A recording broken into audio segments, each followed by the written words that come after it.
మలి సర్కారు చేపట్టిన రింగు రోడ్డు పనుల దక్షిణ దిక్కు రోడ్డుల పెద్ద ఎత్తున దోపిడీ జరిగిందట.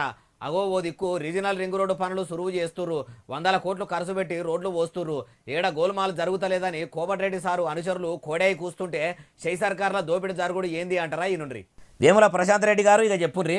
దక్షిణ భాగం రీజనల్ రింగ్ రోడ్ దీని వెనుక పెద్ద దోపిడీ వ్యవస్థ జరుగుతూ ఉన్నది. అయ్యా మాజీ మంత్రి గారు, ఒక దక్షిణం దిక్కే ఎందుకు సారు, ఉత్తరం పక్క ఏమైంది ఆ ముచ్చట కూడా మొత్తం చెప్పుర్రి. ఎందుకంటే మొత్తం ఇప్పుడు నా ఉత్తర భాగం regional ring road central government take up చేస్తున్నది. వీళ్ళకేం రాదు, దాంట్లో వాళ్ళే కాంట్రాక్టర్స్ కాల్ఫర్ చేస్తారు, వాళ్ళే ఎగ్జిక్యూట్ చేస్తారు, ఏం రాదు వీళ్ళకి. ఈయనరా మాజీ రోడ్ల మంత్రి వేముల ప్రశాంత్ రెడ్డి సార్ ఏమంటున్నాడు, ఉత్తరంబాదు రింగు రోడ్డు పనులు మొత్తం సెంట్రల్ సర్కారు చూసుకుంటుందట. కమలం పువ్వు సర్కారు ఏం కమాలు కట్టనియదని షై సర్కారు ఇప్పుడు దక్షిణంబాదు రింగు రోడ్డు మీద షై సర్కారు షైవాటం చూపుడు సురువు చేసిందన్న తరికలు అనుకొచ్చిండు.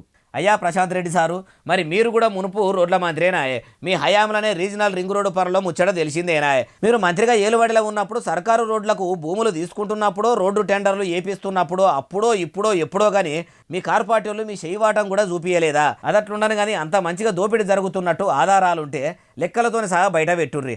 అట్లా చేయకుండా ఇట్లా ఆరోపణలు చేస్తే ఊదుగాలది పీర్లేవది. పుండో దగ్గర ఉంటే మందో దగ్గర పెడితే ఏడ కమ్మి అవుతుంది అంటుర్రు ఈ ముచ్చటిన్నోళ్ళు.